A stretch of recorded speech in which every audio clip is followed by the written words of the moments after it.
is visible in the rest of the country. But there is nothing in northern Kenya. Zero.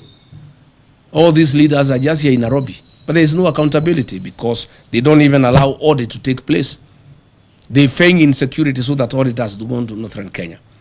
If you look at the money that has been given to the governor since 2013, there are no hospitals, there are no dispensaries, there are no health centers, there are no ECDs, there are no roads, there is no water, there is nothing. Northern Kenya requires a special audit of all the funds that have been disbursed to those areas since that time.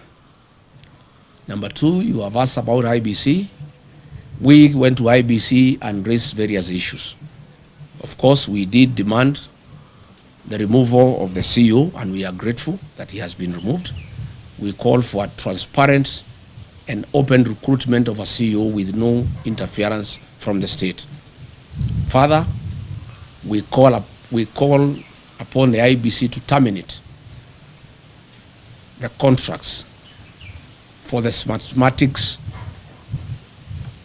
system of conducting elections, the Venezuelan technology that was illegally extended by the outgoing CEO, Juan Marjan. He did it when there was no commission. It's an illegality, and that contract is illegal, and that contract should be terminated, and IBC should advertise and acquire modern and credible system for conducting our elections. Thank you. On? Yes.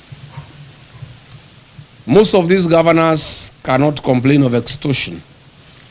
Why they are being is extorted, especially the ones from northern Kenya. They have stolen all the money meant for the people. So I gather the senators are reasoning that since they have stolen from the people, they need to steal from them. Of course, two wrongs don't make a right. Of course, the Senate and the National Assembly has been a theater of corruption.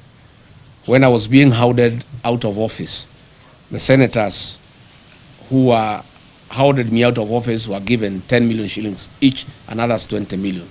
It's a den of corruption, and so is the National Assembly. And by extension, all public institutions. So this is something that we intend to correct when we form government. The United Opposition intends to deal with corruption head-on because it's the greatest challenge that we have as a country. We have a very, very serious challenge where we even have budgeted corruption and where corruption has been institutionalized and people don't find it anything wrong. Again, William Ruto has really encouraged people to practice corruption. He is bribing people in the loans of State House openly when everybody can see. He calls people and gives them bribes. So once the president has shown that bribery is a way of life, the senators have learned from him because he also started by bribing them. So when he is not available to bribe them, they have to be bribed by somebody else. And so bribery has become a normal way of life in this country, and it has been perfected by William Ruto. He is shamelessly, with his deputy, going around in the country with sacks of money stolen from institutions like Kenyatta National Hospital to bribe people for re-election. And therefore the senators, the MPs, the police, the administrators, everybody is learning from the best. William Ruto is the one who has perfected bribery as a way of life. And therefore everybody has learned from him. And that is the country now that we have.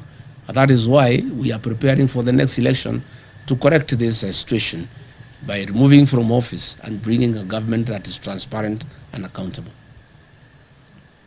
Yes? Yes, Apollo TV 47. There's a petition in court to stop political meetings in State House. What's your reaction to that?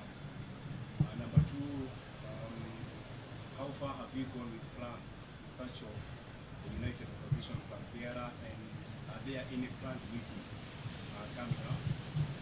Number three, you promised to name the Witima Church attack suspects. How soon are you going to name them? And number four is... Too many questions. Those are enough. One, we agree with that petition. State House has become a scene of crime. instead of being a coveted institution where